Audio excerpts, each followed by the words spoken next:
I'd like to call the meeting to order. Let the record show that all board members are present except Mrs. Hamrick. Do I have a motion to approve the agenda? I move we approve the agenda as was submitted to us. Motion's been moved and seconded. All those in favor say aye. Aye. Motion carries. Okay, the first thing on our agenda is recognitions. Reese Childers. Miss Lowry. Oh, you're doing it. Okay. Oh, I see that now. Sorry. Yeah. Good evening, board members, President Ford, Dr. Starcher. Tonight, we are proud to recognize an outstanding student from Shady Spring Middle School, Miss Reese Childers.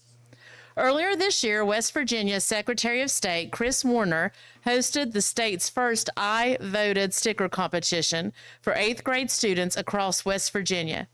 Each county selected a winner whose design advanced to the regional competition. Reese's design was selected as the Region 4 winner, representing 17 southern West Virginia counties. Her artwork then moved on to the statewide competition, where West Virginians were invited to vote for their favorite design. During the 10-day voting period, more than 16,000 citizens participated in this vote. During the West Virginia Civics and Learning Summit in March, Reese's design was officially announced as the statewide winning entry. As a result of her accomplishment, Raleigh County received 11,000 I Voted stickers featuring Reese's artwork.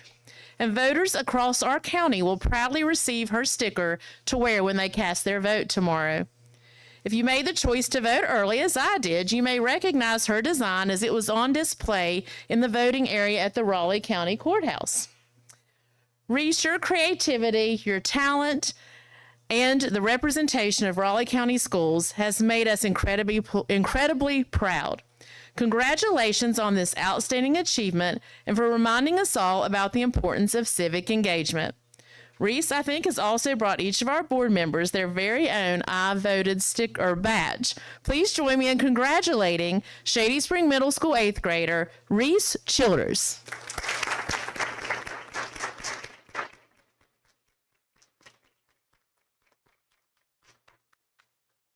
Thank you, babe.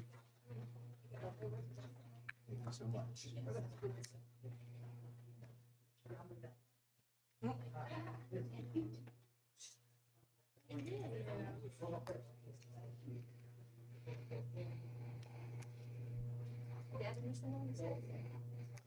Reese is one of my former students, so I'm incredibly proud, but her mother has her artistic talent. She's the art teacher at Shady Spring Elementary School.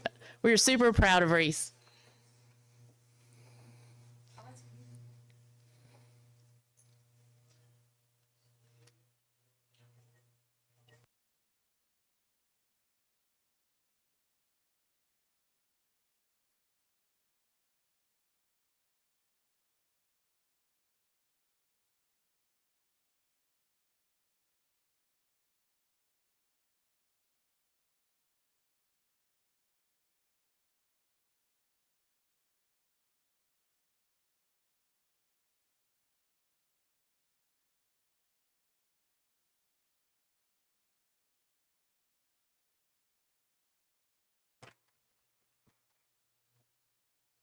Okay, we'll now move on.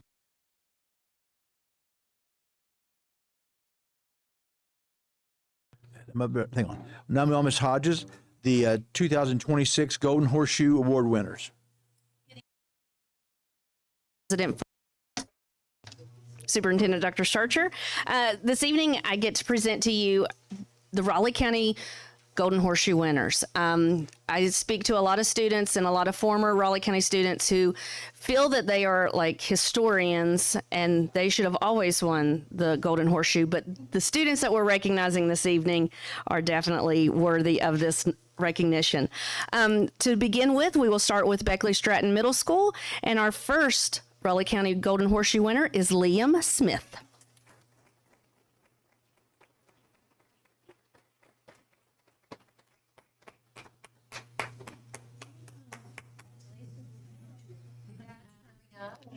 His dad and principal.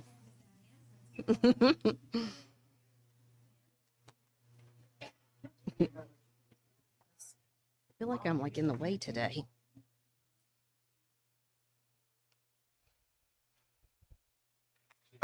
Congratulations. From Park Middle School, Jermaine Battiano.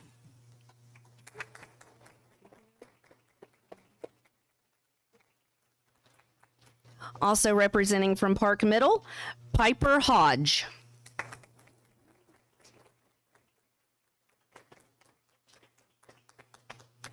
She's here.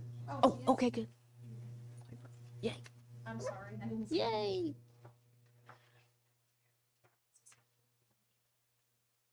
No.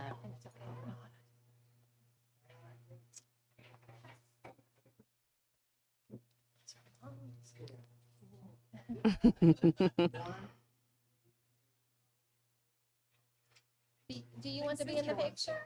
You want to be in the picture? She's like, Okay, please. She was.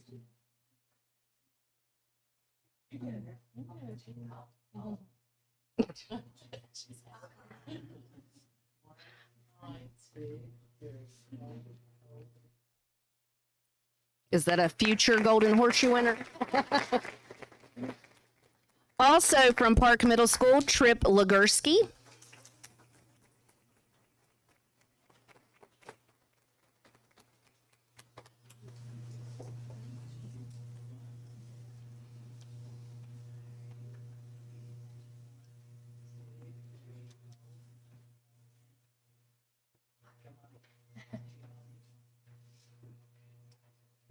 You all want a picture?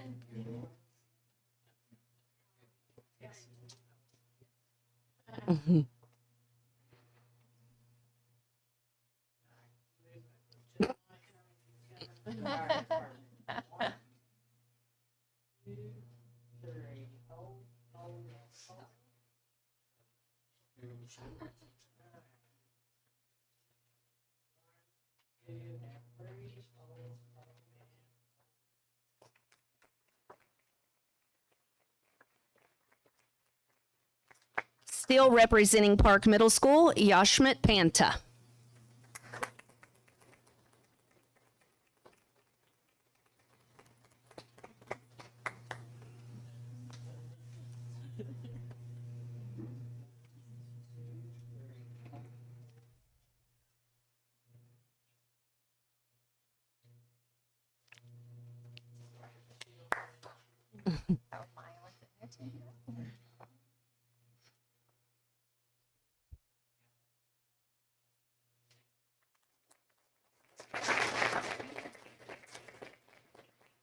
Representing Shady Spring Middle School, Allie Deal.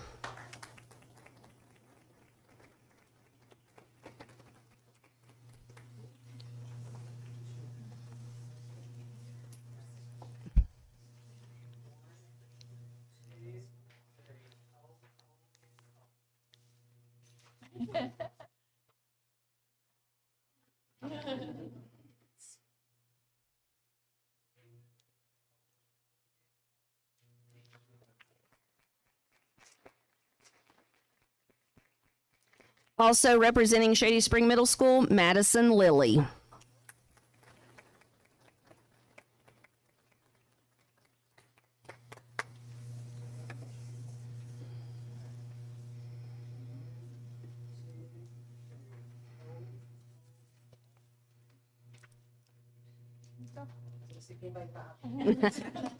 Congratulations, Golden Horseshoe winners.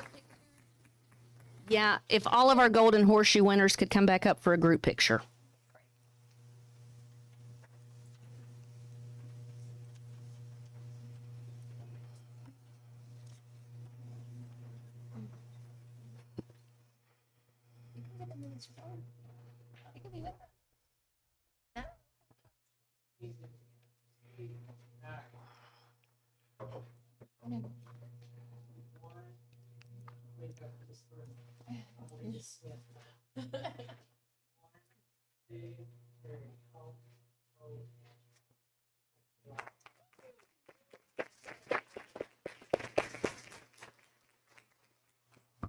Congratulations. a couple years ago we had it there, and I was giving a rough time because I wanted to go in horseshoe back in the 60s, and the one kid said, yeah, but there's a lot less history back then. It was easier. So that's true. That's very true. Okay. So 2026 Young Writers Contest winners, Ms. Hodges. Good evening again. This evening, I have the pleasure also of recognizing several Young Writer winners. You may or may not know the history of Young Writers. It is a competition that Marshall University hosts. They sponsor it. They provide all of the guidelines, and our students, they rise to this challenge. There was a special event held last Friday in Charleston at the University of Charleston, and our first place winners were able to attend that day, and I do believe some of our students participated in the student workshops, and some of our teachers that attended also attended some of the teacher workshops. So if we are ready, let's start to recognize these wonderful writers. Representing the second grade group, first place from Shady Elementary with a writing titled Things I Love About My Family, Isla Gross.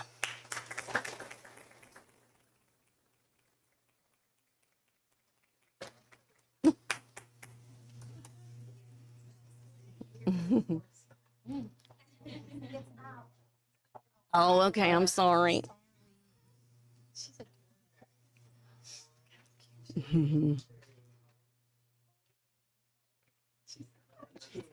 We'll get a group picture. Yeah. Isla, yeah. We'll do a group picture. Second place from Stanford Elementary with a writing titled My Favorite Birthday Party, Lila Whiteley.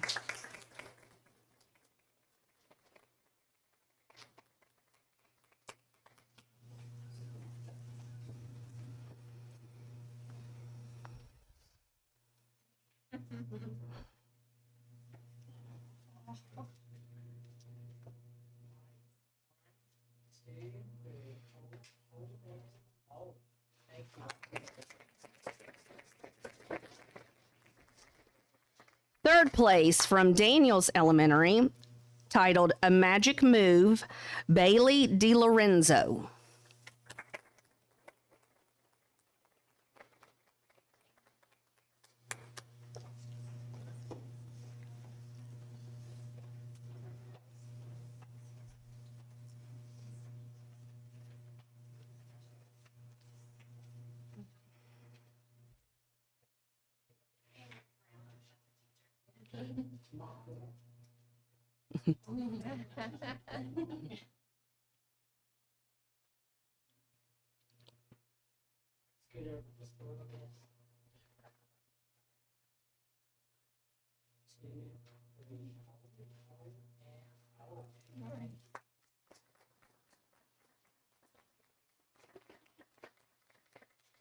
Moving to the fourth grade category, first place from Shady Elementary with the title of her writing, The Dark and Snowy Field Trip, Kyra Fortuna.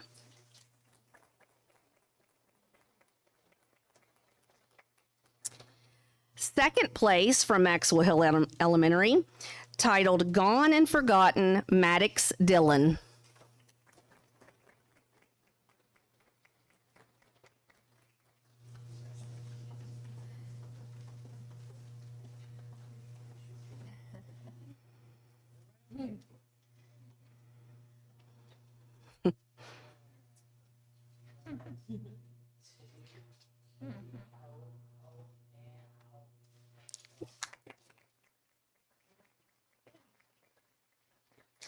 Third place from Shady Spring Elementary School, titled Doomsday, Colton Bias.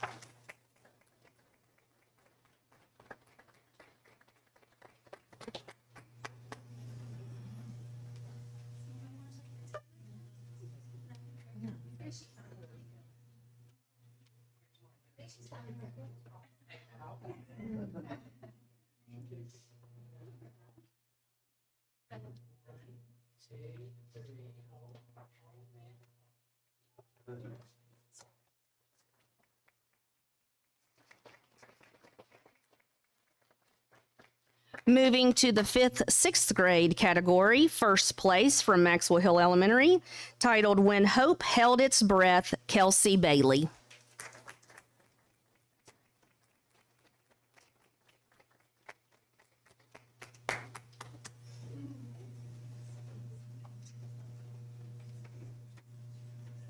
I think there's a dad coming Yeah. and sisters.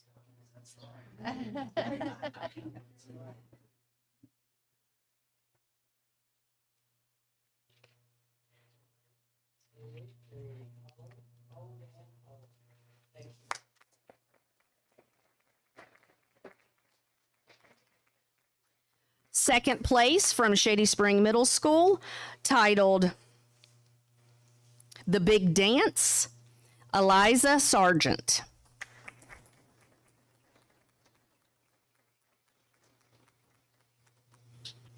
Third place from Shady Spring Elementary, titled The Legend of Malachor, Leah Wood.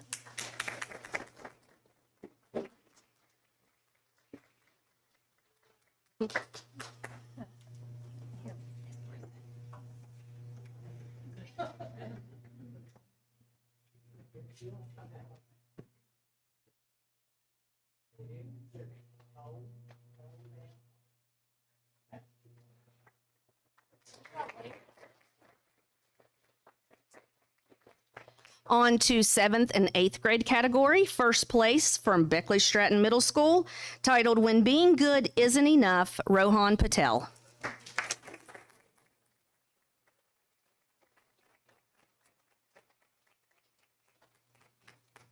Mr. Smith's coming.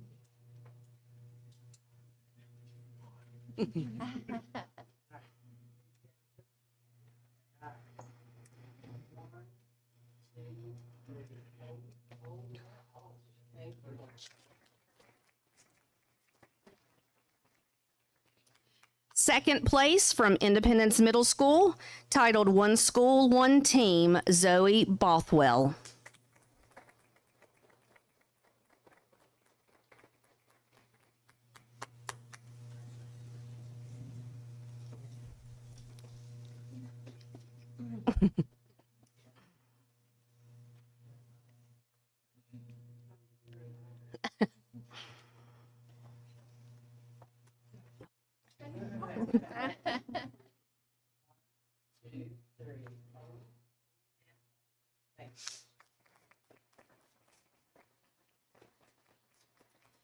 Third place from Shady Spring Middle School, titled I Remembered, Jill Moore.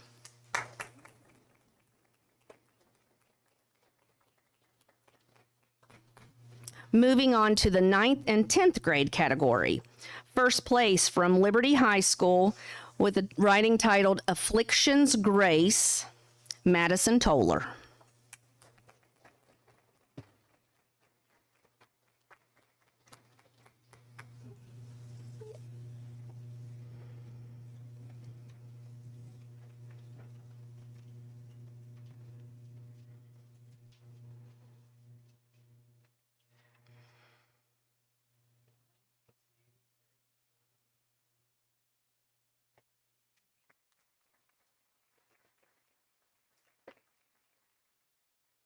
Second place from Woodrow Wilson High School, titled Two Ways to Wake, Benson Gow.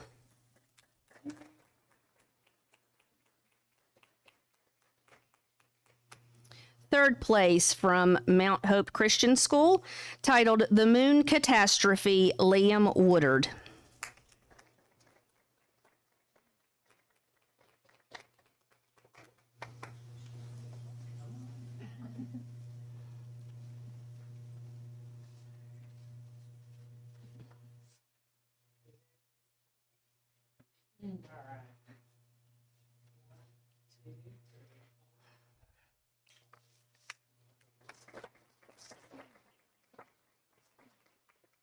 Our final category, 11th and 12th graders.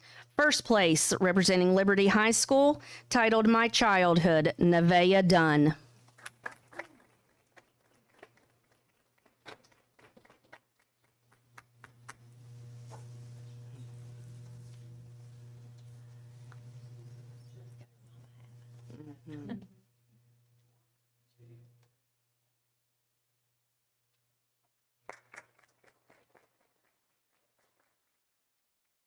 Second place from Independence High School, titled Always a Good Kid, Abby Adderson.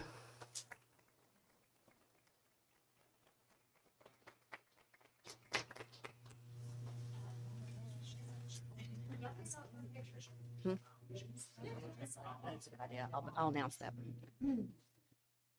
Miss Belcher, her teacher. Yes. Miss Belcher, you want to be? Yes, Miss Belcher, come up.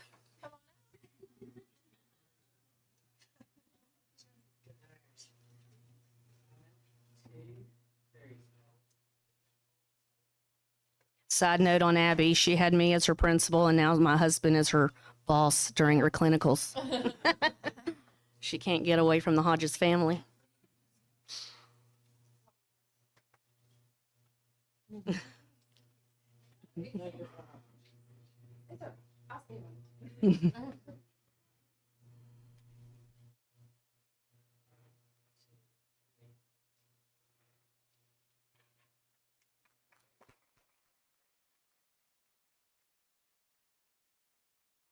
And our final third place, representing Woodrow Wilson High School, titled Ice and Pennies, Autumn Cook.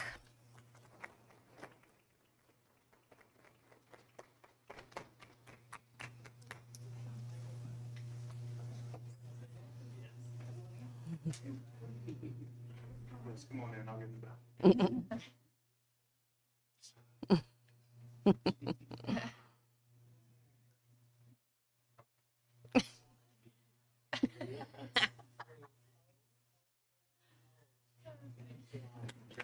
Congratulations.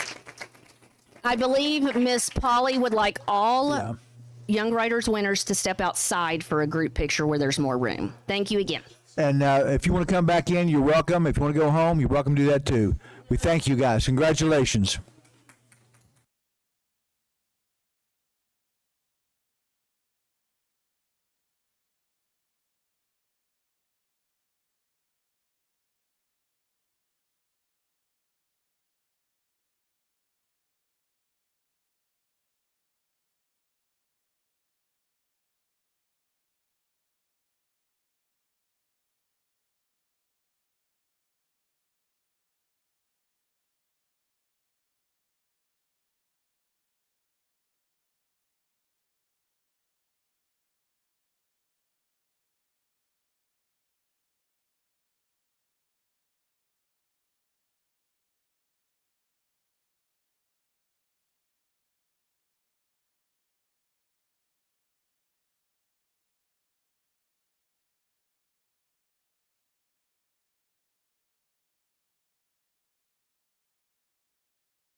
Okay, moving right along.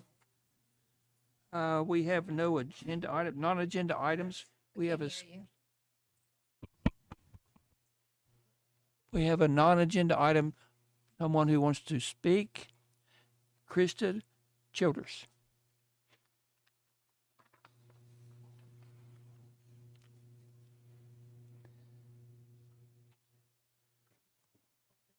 Okay. Good evening. My name is Krista Childers, and many of you may know me as an educator in Raleigh County for nearly 18 years. However, a few people in this room know me as Mom. In fact, it is my daughter Reese who was honored here this evening. And if I may, I'd like to tell you just a little about her. Reese is a straight A honors student. She earned a place on her school's History Bowl team and is a two-time Regional Social Studies Fair winner. She was one of only 2 middle school students selected to sing in the opening ensemble of West Virginia Arts Alive. She is a 2-time Best of Show winner for West Virginia Youth Arts in the Parks. In fact, her current winning piece is on display at Tamarack as we speak. She is also, as mentioned earlier, the first ever winner of the West Virginia I Voted sticker competition, an honor which prompted a proclamation by Raleigh County, which reads in part, Reese Childers, a proud resident of Raleigh County, who has brought honor and distinction to her community. This Saturday, she earned a bronze medal at the West Virginia Best of the Best Track and Field Invitational in shuttle hurdles, an event where she now holds the school record. She is a varsity starting soccer player on a male-dominated team, and she is also an epileptic. Reese has earned, through her own merit, a National Junior Honor Society trip to Dollywood. She has completed community service hours, she has the grades, she has the positive behavior. Unfortunately, she is unable to attend because despite having a 504 and a medical health plan in place for her seizures, Reese will not be provided with a nurse or a medical manager. Reese is a successful student. She could easily administer the daily medication required to limit epileptic activity. However, Reese also keeps at school and home an emergency medication which only a trained professional can administer when a seizure lasts longer than 4 minutes. It is my understanding that because this trip has been deemed as a extracurricular, her accommodations will not be met, and therefore it is unsafe for her to attend. While I understand the liability of taking a student with health concerns on an overnight stay, it is Reese, wise beyond her 14 years, who said to me through a broken heart and tears, "No one should be able to tell me that I can't do something because I have a disability." In other words, her disability should not ever limit her. When I sat and I thought of the many accomplishments and accolades that my driven and determined child has achieved, several of which I mentioned before, I decided that Reese was right. She should not be limited because of her epilepsy. She has done everything in her power to be not only a successful student, but a distinguished citizen and a proud resident of Raleigh County. So I implore you to ask yourselves, is this the type of student that we at the Board of Education wish to limit? I'm speaking to you today not at all as a disgruntled parent. I am in no way angry at Reese's school. In fact, she has been both cared for and accommodated for by administration, staff, and educators.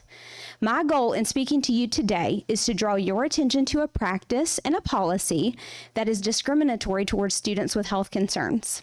I'm simply asking you to do your research. Look into the standard that has been set in removing nursing services from activities such as this National Junior Honor Society field trip. These trips are privileges earned by students based on their academic achievements and should in no way exclude individuals with epilepsy and other health impairments. Consider Reese today, who you have just honored. Think of her remarks. No one should be given limits based on their disability. And I have a copy of this speech because I don't want you to just hear it. I would like for you to read it. And I also have highlighted a couple of things in the parental guide of the 504 requirements that I would like for you to consider. I have a quick question because my granddaughter has the same situation. She's graduating from Liberty this year, be the valedictorian down there. Does you have to have I didn't think you had to have a nurse. Can the parent not? So the 504 accommodation, from what I have read, it suggests that a parent cannot be held responsible as the chaperone. Now, I was offered to go, which I appreciate. However, I work for you. I see. And my husband works full time, and Reese has a younger brother. Okay. And so it makes it very difficult for one of us to attend. I would love to go with her. I would love to be her chaperone, but that is just not possible for us at this time. Okay. Because I mean, because she has to carry that with her all the time, Right. and she can't administer herself. But even when we take her, we have to have it. Yes. As her Yes. grandparents, we take it with us. So Right. That's why I didn't know, but we're trained on how to do it, so I didn't. Right. Okay. Right. it was mentioned to me that this was an extracurricular trip. And I know that it's probably the county policy that we don't provide nursing services for extracurricular type activities. I guess my point in that is Reese earned this from all the accomplishments and accolades that I listed to you today. She earned it based on her own merit because of her academic achievement and success. It wasn't because of, she's in a sporting that she chose to be a part of. It's a privilege. It's a reward. It's a prize for her. And she, unfortunately, will not be able to participate in that.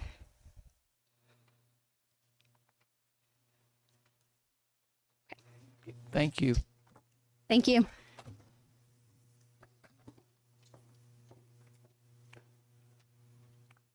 Communication reports, Dr. Hutchins. No, I'm good. I've been out of town, so I haven't done anything but vacation.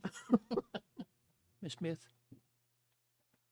I did make an appearance at the field day that special ed put on for our special needs students. It was a neat event. As the parents were coming in, they were excited. Kids were excited. It was just a good event for our kids. Of course, I didn't stay all day by any means, but I was there a little while. And then I made a visit to Ridgeview and then one to Trap Hill. Mr. Snow. I got to visit a couple schools, just I guess my neighbor schools. Was down at Liberty, and I was just telling Eric, it really looks good. We had the contractor come back in and repaint the emblems. They were faded, and I know they did some other schools too, but I saw Liberty, and it really made it pop back to where like it was originally, maybe even better. The colors and the red and the black, the way they did it in there, it looks really great. Also, I know it had been done for a while, but I now got to see the black fencing that comes all the way down the hill to the field house and how that really completed the job. And I'm assuming we did it at Woodrow too, or doing. And it just really makes it look like Eric even said, let's make it look like a college campus. It's finished. We have those tracks finished on those two schools, and it really looks good. This summer, hopefully we'll be able to finish the tracks at Shady and Independence, and they'll look the same way, but it really adds a lot to them to do that. Also, I got to attend the spring concert at Trap Hill. Those children, I think they performed up here the night of the arts, native arts, but we had a much longer or more extensive concert down there, about 2 hours. Hard on my hind end to sit on the bleachers that long, but it was good, and they did an excellent job. I give credit to the teachers, especially the choir teacher. She does an astounding job with the students, and they did a really good job. And also, I attended the school board conference training virtually that was held two weeks ago, week ago? I think it was May 2nd. Something like that. A lot of changes. So we have a green book here. A lot of changes in West Virginia school law. Rick Bootsby, or whatever his name is there, said there'll be some final things, and Bowles Rice will have some final analysis of those laws by the end of May. When that happens, I hope we can have some training or maybe even a work session with the superintendent, because there's a lot of, he said, new policies we need to look about, how we change our policies, how it affects some of those things, such as going from days to hours, how we're going to affect that, how we're going to do. We need to discuss some of those things, how that will be some choices for us as a school board to do. And but that was also another good training session. It was good, and it was also confusing, both. It was a lot. Thank you. Okay, the only thing I've got is I also attended the conference virtually, and there are some changes coming down the road. That's all I got, Dr. Starcher. So, a couple things. I want to go back, not to correct Mr. Snuffer, but I just want to make sure the public knows we are only doing the track at Independence this year. The cost of the 2 tracks and the tennis courts. Excuse me, I'm sorry. That's okay. I just want to make sure the public does know we are doing the track at Independence High and then the tennis courts at both high schools. Right. So that's And we'll do the track at Shady next year. Yes, we'll discuss that on Wednesday at the budget work session. Yes. So I wanted to say that in terms, you should have your green book and your new law book. That I think I see that. So I reviewed the green book with principals last week at our last principals meeting. I do have a couple of questions, if you will, that I would like to have answered before saying I completely understand one of the bills. The 900-hour bill, I will tell you, the state is forming, Jeff Kelly at the department is forming a 900-hour committee, and with 2 superintendents from each quadrant. I've asked to be a member of that committee, so I hope to have more information about the 900-hour bill sooner rather than later. I do think as this board considers what we will do in Raleigh County, I do think it's important to provide a means for our community to provide input into what that looks like. And 900 hours is a minimum. I know at least one county that I spoke with last week at my conference is intending to, as of now, really stay the course with what they do. So we can continue to do that, or obviously we can go down to 900 hours. From what I understand in reading the law, accrued time, we've been able to use 5 days of accrued time over the last several years, and that's no longer available. So we will, I believe, have to make some adjustments for that in our calendar. But as I learn more, I'll definitely share it with our board. My understanding was too, is that it changed the 900 hours, changed the thing, but it did not change the contract of employees for employment. That is correct. It So- remains a 200, minimum 200. So you still have a 200-day employee.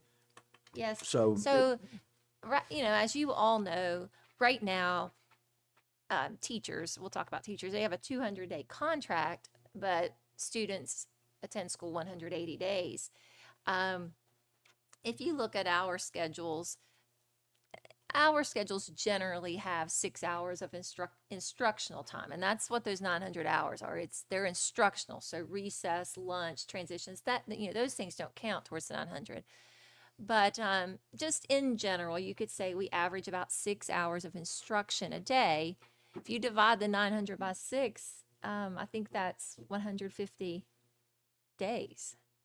So right now we're at 180. We could go all the way down to 150. And I'm just not sure that's the best thing for students. We talk about their learning and their opportunity to learn and demonstrate their learning, and shortening their opportunity by 30 days is it's a month and a half of school. So anyway, we have some work to do to decide how we want to proceed here in Raleigh County, but it is a minimum of 900 hours.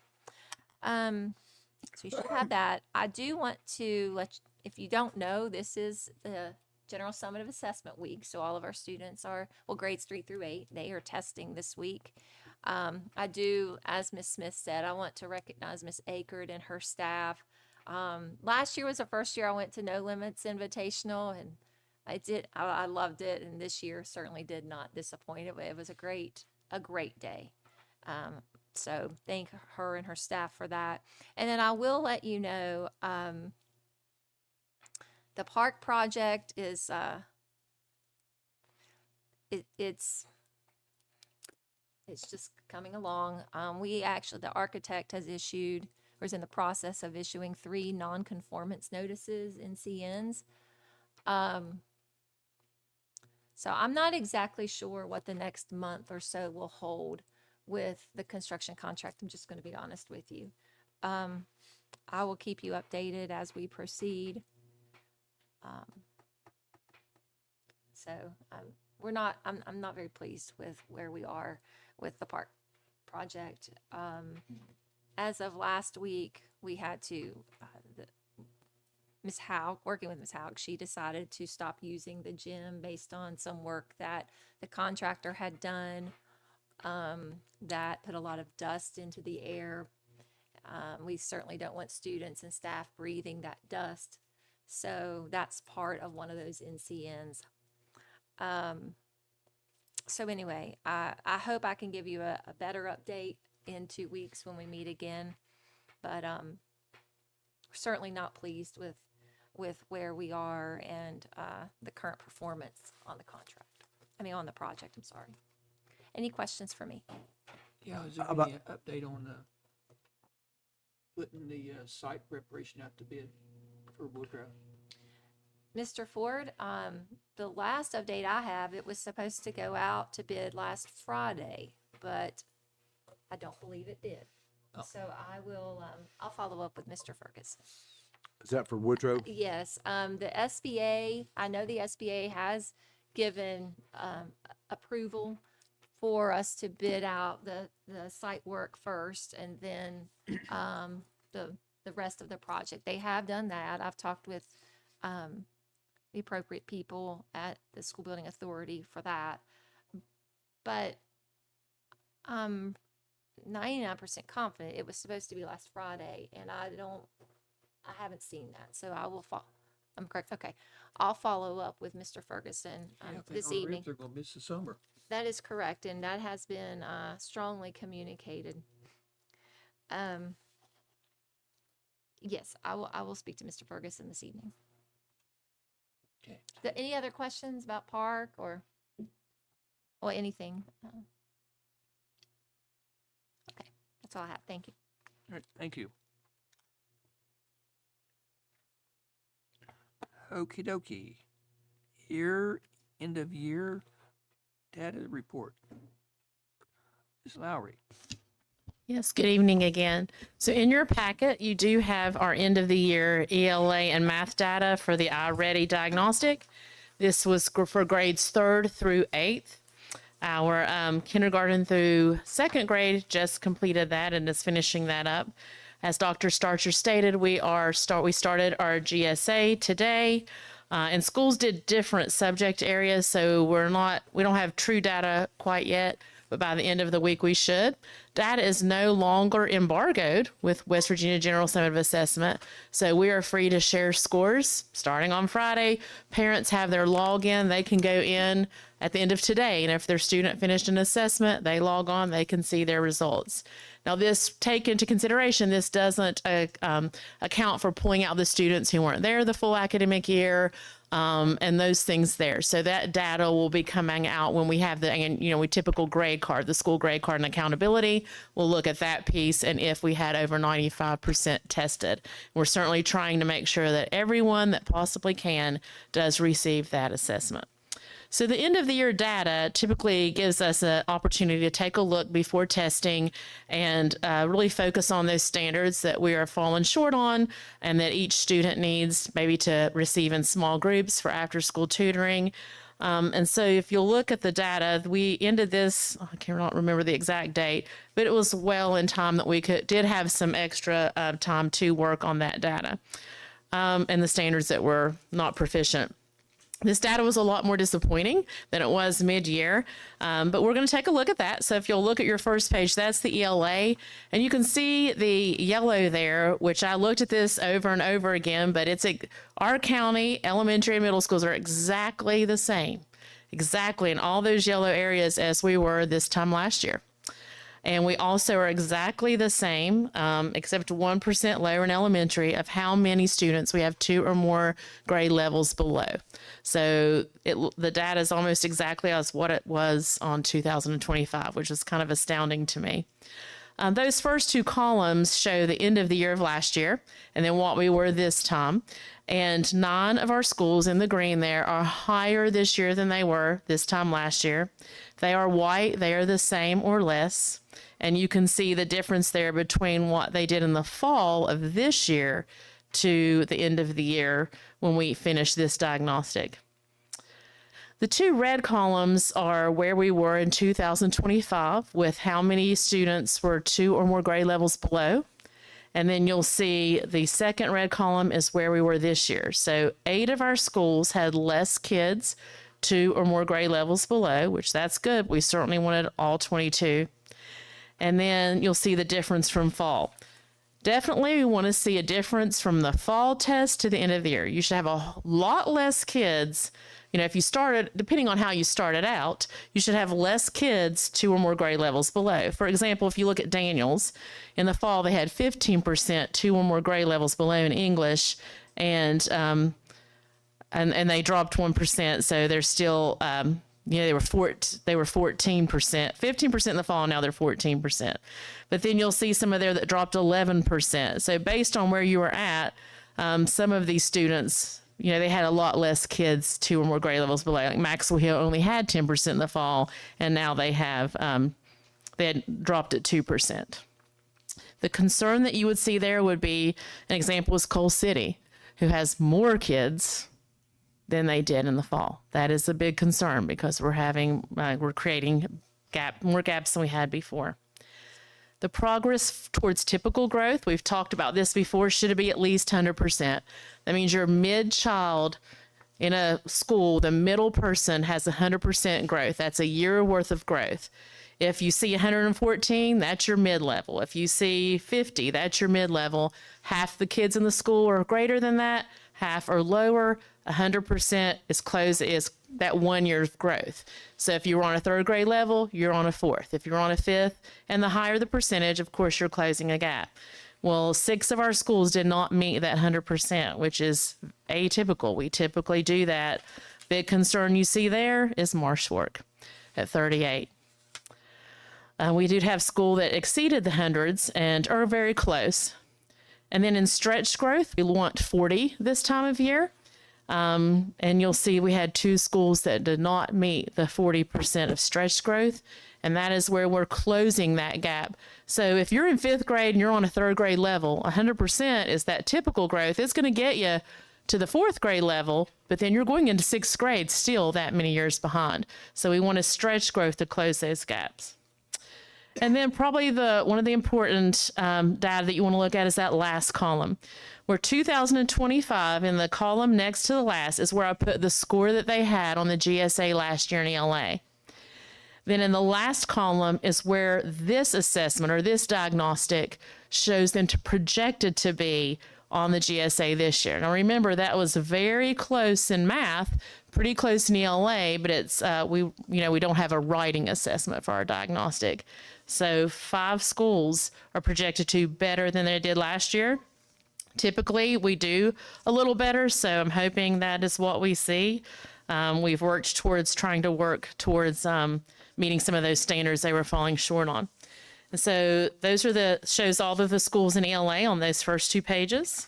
Miss Lowry, I have a question. Go ahead. Are you saying that, I'm looking at elementary schools and those last 2 columns, Yes, ma'am. that all of those in the white are projected to go down? Yes. Now, Wow. this does not include a writing component. The ELA, we usually see ELA higher on GSA because the writing is such a huge piece of that, and the diagnostic doesn't do a writing segment, but still it is. Some of those are significant We had a lot that were projected drops. Remember the middle of the year, I think we were at Gent maybe, and you said, that looks really good. I mean, and that's what we saw mid-year. And we do have to recall, I mean, I know it may not seem impactful, but when you have 18 days of weather, that's a month of school. And 5 of those were remote, but you can't teach new concepts and really have those master those. So that set us behind for part of that. But you're correct. You are correct. I was hoping I was wrong. Yeah. And then the second set you'll see the math. So even as a county, we're projected to do 2% lower, elementary 5% lower. 6 schools performed higher, or this isn't, I'm sorry, not GSA, not a projection, but this is where we were, I'm sorry, at the end of the year. So based on last year at the end of the year, this is this year at the end of the year on the second column, and we have 6 schools that did better than they did last year. We had 9 schools that have less kids than they did last year, 2 or more grade levels below. And we want to see that percentage very low. So you can see like Mabscott, 12% of their kids moved up from 2 or more grade levels below. But then you see some schools like Crescent who only had 2%, but that means they didn't have many to start with in the fall that were 2 or more grade levels below.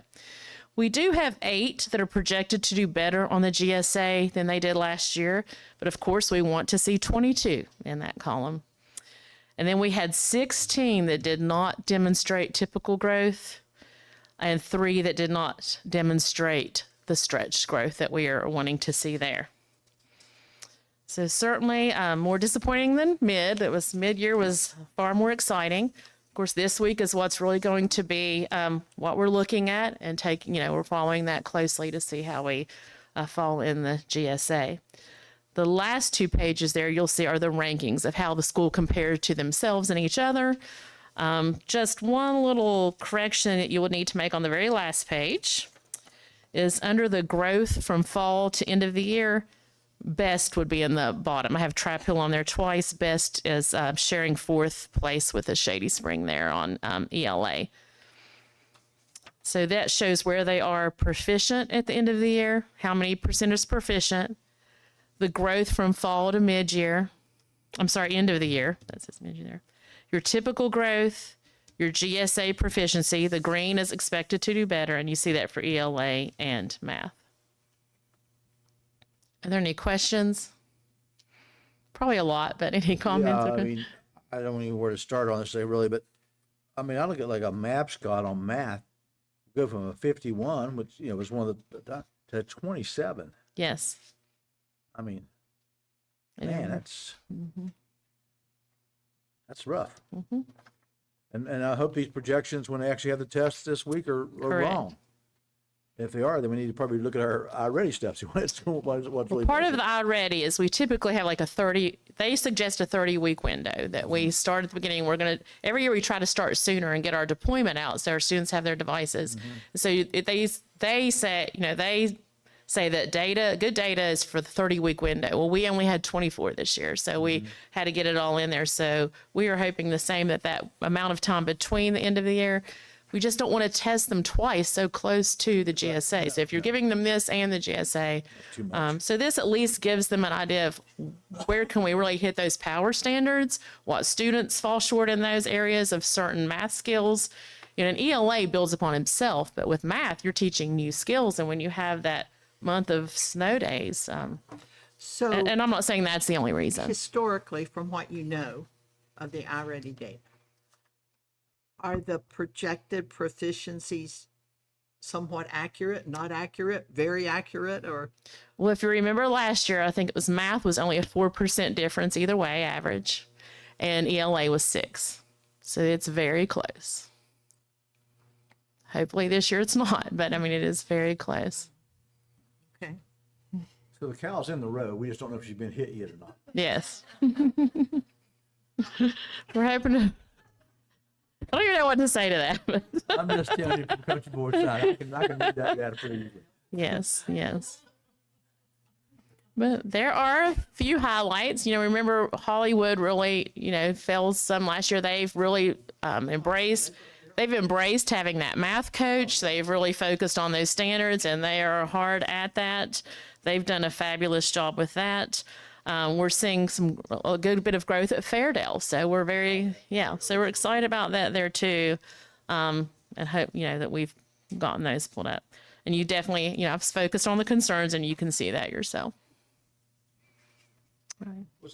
It's concerning when you see a school, we kind of celebrated Clearfork because they had a lot of growth, but they're right back to the bottom again. So it was temporary, kind of lost traction there, and it concerns me. Yes. But we'll see. Thank you. But I also would, point out to look at Stratton. I saw that. So we faced a lot of challenges there, but look what they've done. We've also, we talk. Yeah. Yes. But their scores Yes. right now, we'll see where they come out at. But And if you recall, last year we did ask you to help us or to approve having a curriculum associates math coach there to do those 15 days, those cycles. And that has shown very successful at those 2 schools. It was a little more challenging at Coal City, not because of the coaching model, but more of a some classroom issues. But that really has been beneficial to Stratton and in fact, they begged to have him back. So we're making every effort to have him there next year. So Stratton and Hollywood really embraced that, and it made a big difference. Seem to pay off Not at this time. Any other questions? Thank you. Thank you.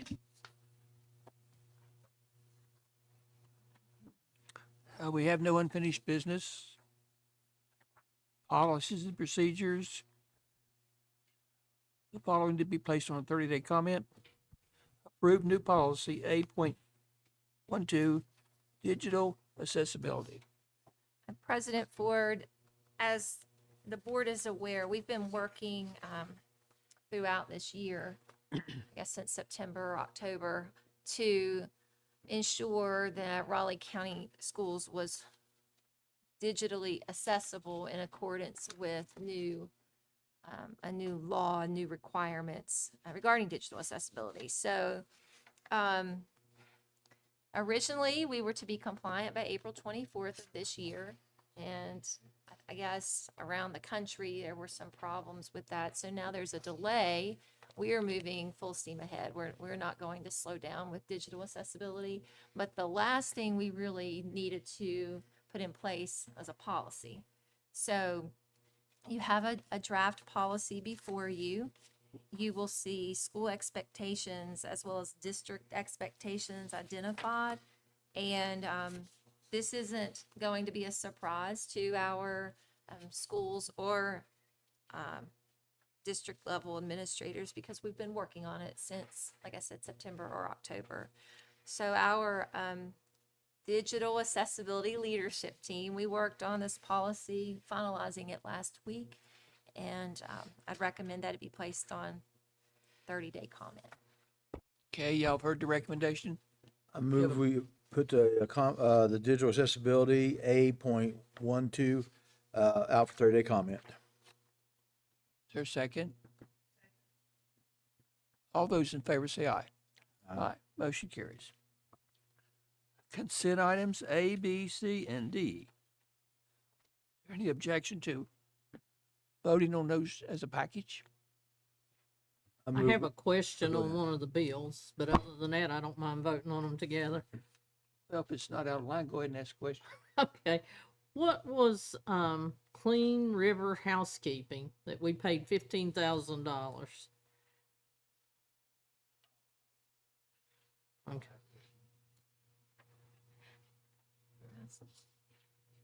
Okay. Okay, thank you. I move we approve the consent items as were submitted to us. Second. Second. All those in favor say aye. We, at the end of the meeting, we'll discuss who's going to go which graduation. Okay, that, do it. I'm not going to all of them, Okay, under new business, consider approval of consulting firm to provide dental coverage and evaluation and selection. Mr. Butcher, he's coming back, I'm sure.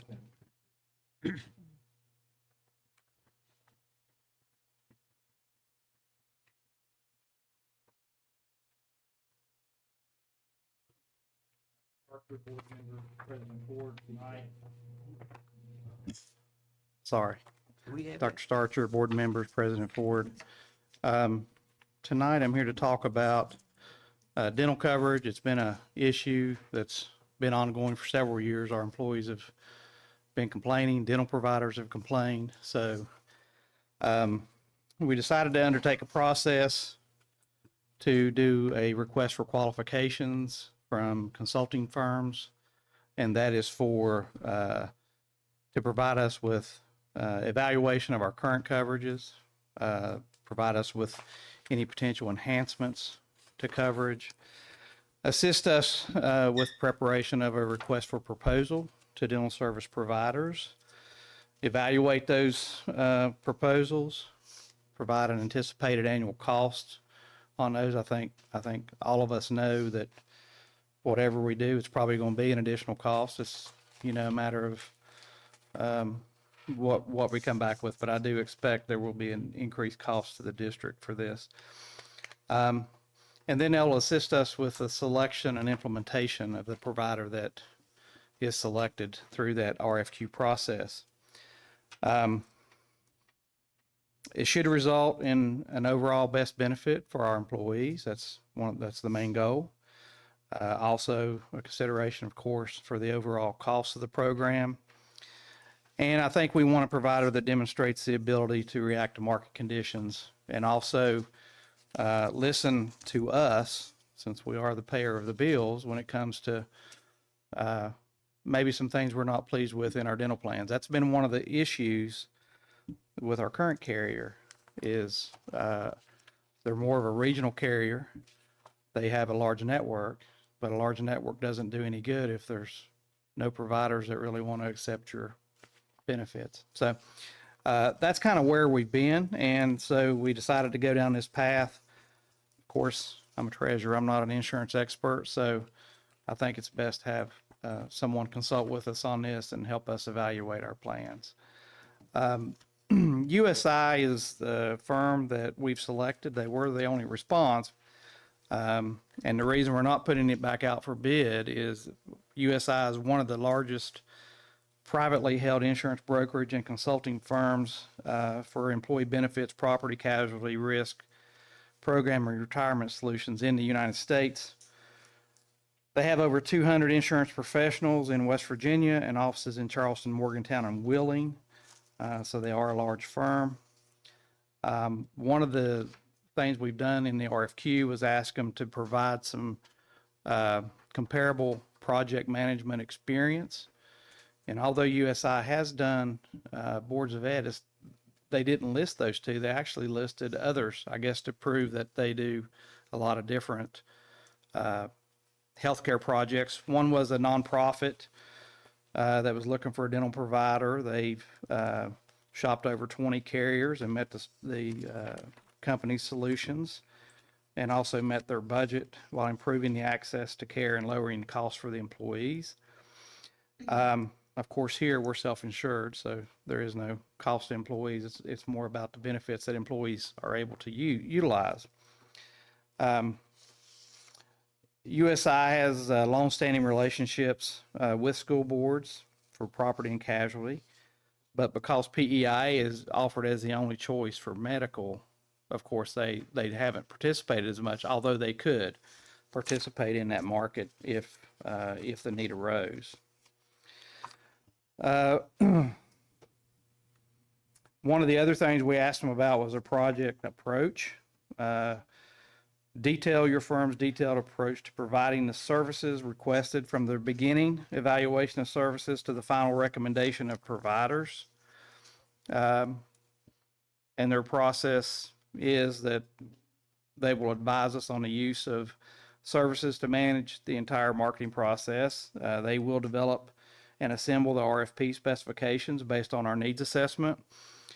They will identify all qualified carriers and service providers. They'll submit the RFP to all qualified carriers and service providers. And I think that's a little misnomer. Local carriers will be able to bid on the solution. It's not just them going out to their carriers. Other carriers can bid. We fully expect our current carrier will bid on this. They will manage the queries and they'll work closely with the carriers to make sure that their proposals reflect the requested parameters based on the plans they offer.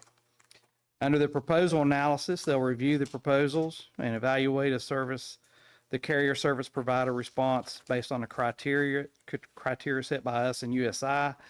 They'll follow up with the service providers for missing information or clarification. They will preliminarily negotiate the fees and premiums with the carriers and providers chosen for the finalist stage. And then final negotiation, they'll negotiate the rate. They'll schedule the site visits if necessary or the interviews with the finalists. They'll also check the references and notify them of their selection and confirm the cost of those carriers. So they'll get a list of carriers. They'll narrow those carriers down, and then they'll get more detail from those carriers based on what our plan specifics are. USI recommendations are based on determination of the carriers and or service providers that present the best match for Raleigh County's overall objectives, including, of course, and I think this is one of the biggest ones, the carrier service provider network access. that's been very limited as people have quit using or quit taking Delta Dental. Our employees have had more limited access to dental carriers. The ability of the carrier to control costs, the level of service, including claim and other related performance guarantees, administrative capabilities and flexibility, carrier installation of resources and track record, and providing the necessary data reporting capabilities. Because of course, we're able to charge a portion of those costs back to federal and state grant awards for those employees that are paid through those grants. So we want to be able to track those funds. So they did provide references. Two of their current references are Fayette and Mercer County Board of Education. They're also, Kanawha County selected them, and they will begin July 1. And I do believe they've also done work in Harrison County. So they do have experience with West Virginia Boards of Education. That was another selling point. Any questions? So all that work they're going to be doing, are they charging a fee to do the research? They will be charging a fee, and once we make a selection, we'll negotiate that fee with them. Yeah. Well, I can, you hit it on the head. I mean, I've got federal dental insurance, and between Blue Cross, Delta, there's like 10 of them, but not one of them a doctor and dentist in Raleigh County will take. Yeah. So it doesn't matter. Everybody's out of area. Yeah, Everything's out. It doesn't. Yeah, no. you're not going to be able to find a plan unless you're going to really dig deep into your pocket. You're not going to find a plan that all dentists are going to accept. Yeah, if you find even a few. I mean, Oh, right it's now there's terrible. none of them. I don't think there's one. Because if you'll look at, you call your dentist and ask for an appointment, it's 2 months. Yeah. So he don't need to give a discount because the person waiting to get in that chair is Yeah. paying full price. Right. Yeah. You're right. I mean, it is. I mean, so I'd rather have a policy that doesn't even have in and out of contract, just to have a thing. Basically, I don't know, but it is a And problem. we can certainly look at that as well. Yeah, You know. just do a thing. But I guarantee you need to do that. Yeah, there are a few dentists that will take networks, but not very many. Yeah, that's right. Not my dentist. My bill, Well, and- my and- last bill was $200, and I got $80 back from my insurance company, and it's a federal program. Yeah. I think the problem for employees is a lot of dentists now are just requiring 100% upfront payment without any consideration of insurance that they know they have. And so that's causing a lot of upfront out-of-pocket costs for our employees. That makes it hard for them to go to the dentist, basically. So, A couple years ago, my wife was going to a dentist out of Shady to have something done. It's going to cost $1,500. They called her the morning of the service and wanted her to pay with credit card before she even got there. yeah, So she said, "I'm not paying for anything until you do the work." So Yeah. she changed dentist. yeah. And we've noticed a lot of this since coming out of COVID. It's gotten a lot worse. And but I will say, we've also requested that our provider negotiate with dentists the fees, and even admitting, we're going to have an increased cost. That they won't even do that. They want to stay with their regional coverage plan, whatever it is, and they will not make an exception for anybody, no matter what size the client is. And that's where we really have had heartburn with dealing with. Maybe we ought our to do current like we provider. did with garbage trucks. Just put a dentist on payroll. Be one busy dentist, wouldn't it? Be like the old company store, wouldn't it? You got to come to our dentist. Yeah, yeah. I actually had a dentist tell me that I would be better off to do private pay because the company pays so little, and we pay so much for the dental insurance. Yeah. That he could give me a better deal just paying him direct. So, I mean, that's how bad it is. Yeah. So they'll do the research, and then an insurance company will be the one that you end up with, but then they will be the agent. Yeah, it's kind of similar to our current agent of record Who that is we the have. agent of through record workers' now? comp. USI is our agent of record Oh, for okay. workers' comp. Yes. So we've worked with USI for several years. Well, they got such a big package of clients, they ought to be able to push Delta to step up to the plate. Well, that's what I'm hoping. They've got a lot of provider in their network that they'll run this through. And that's, in talking to Kanawha County, they had several responses to their RFP. And through this process, they were able to narrow down to 2 or 3 and then do the interviews and select Yeah. based on best coverage. know- If they're hungry, hopefully they'll give us a better. Well, as of right now, there's a dentist in Beaver that's got a sign out, I accept all insurance. But he probably won't last long. He'll probably Nah, change. Soon He's as probably his just out of office is school, isn't he? He don't know the rules yet. Need a motion then? Yes. Yeah, do we need a motion? Yes, we do. Approve the dental coverage evaluation. With With USI, right? Yeah. I move that we approve the dental evaluation contract service with USI as was presented by Mr. Butcher tonight. All those in favor say aye. So, but there, nobody else was interested in doing evaluations? I thought that was strange too. I would have expected more responses, but I don't know. I mean, I guess when you look at it, most people are carriers instead of Yeah. agents. So, No, but anyway, thank you. thank you.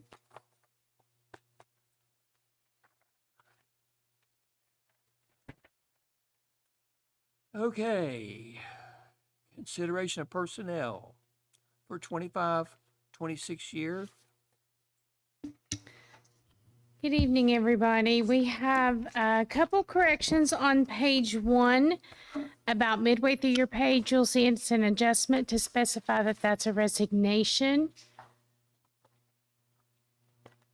Further down, under the substitutes, we have added an effective date of 5/13/2026 under item A. Page 2, we have under transportation, section A for bus operator, bus number 77, Woodrow Wilson area. There is a change in the name. So the name is Davy Duncan. And then on page 3, under substitutes resignation, Edward Adams, we are removing secured position. He is remaining as a resignation, but we're removing the section of secured position. Okay, your recommendation? My recommendation is as presented with the corrections noted by Ms. Samanko. Y'all have heard the recommendation. Do I have a motion? Motion's been moved and seconded. All those in favor say aye. Aye. Motion carries. Okay, superintendent's recommendations for 26-27 year. My recommendation is as presented. Okay, do we have a motion? All those in favor say aye. Motion carries. Approve administrative leave of an aide. Amanda Hayhurst. We have a motion to approve the administrative leave of Ms. Ahurst. I move we approve the superintendent's recommendation of leave for Amanda Ahurst as was submitted to us. Did I hear a second? Thank you. All those in favor say aye. Aye. Aye. Motion carries. Approve the following individuals as administrative coach, contracts for services as needed. Ms. Kelly. Board members, we are requesting approval of Rose Kelly to work with the 2 administrators at Stratton Elementary School. Currently, we've received approval from the State Department of Education for 100 hours spread over 10 weeks.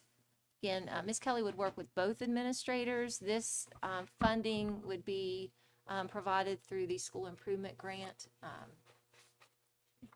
where Stratton is a CSI school. And again, we have received approval from the State Department, and we would ask for your approval this evening. What schools would she It's work just with? Stratton Elementary School, Just both Stratton. administrators. Okay. Do you have a motion? I would also say next year, Miss Hill, the new principal, she would also have a county mentor, like we select all of our county mentors. But this is starting this year and it would continue for 10 weeks, 100 hours.